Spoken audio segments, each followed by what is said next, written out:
of Preservation Virginia, the nation's oldest statewide historic preservation organization, I am submitting these comments to voice our concerns about the Atlantic Coast Pipeline and the Mountain Valley Pipeline and the deficiencies that we have observed during the Section 106 process of the National Historic Preservation Act, which is intended to protect historic sites potentially affected by the construction of pipelines.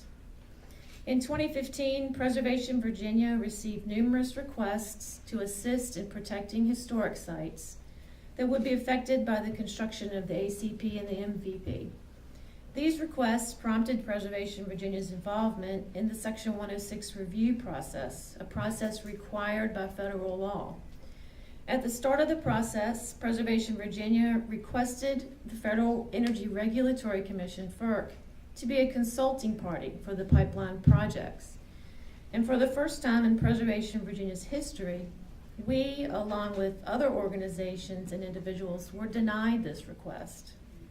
The denial of consulting party status, along with the continued lack of communication from FERC, prompted the Advisory Council of Historic Preservation to reproach FERC and convey the need for them to be more forthcoming and helpful with consulting parties and others involved in the Section 106 process.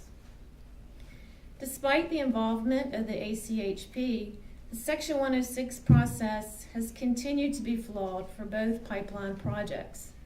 Issues remain today concerning both of the pipeline's impacts on rural historic districts and prehistoric Virginia Indian archaeological sites.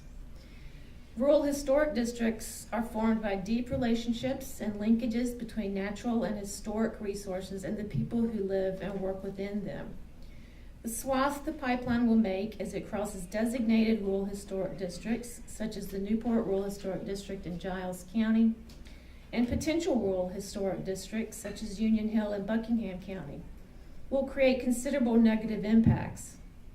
In many instances, the pipeline's path runs very close to significant historic buildings, as well as the pristine rivers, streams, mountains, ridges, farmlands, and woodlots, all of which make up the components of the very landscapes that differentiate Virginia from anywhere else in the world. Even so, the consultants hired by FERC have stated that these rural historic districts would not be negatively impacted by the pipeline's construction. In 2014, as part of one of Preservation Virginia's historic surveys, a farm adjacent to the existing and documented previous environmentally unfriendly compressor station in Pennsylvania County was surveyed. This farm has been owned by an African-American family since after emancipation. The currently proposed compressor station in Buckingham County is planned to be located in a similar area of farms owned predominantly by African-American families for generations.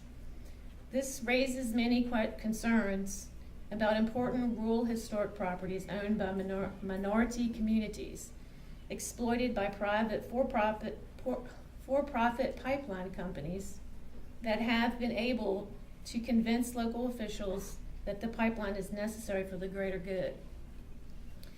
Notwithstanding the rural historic districts, we continue to be very concerned about Native American archaeological sites along the pipeline's routes, especially sites located along rivers and in floodplains. These include a cluster of prehistoric Indian sites in Franklin County along Blackwater River, as well as others that have been found to contain significant intact cultural features important to the understanding of Virginia's prehistory.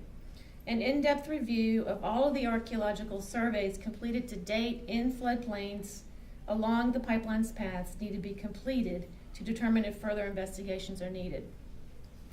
Even though these issues concerning archaeological sites and rural historic districts remain, as well as the fact that not all of the general architectural and archaeological survey work has been completed for the pipelines, FERC's final environmental impact statements for both pipelines have already been issued.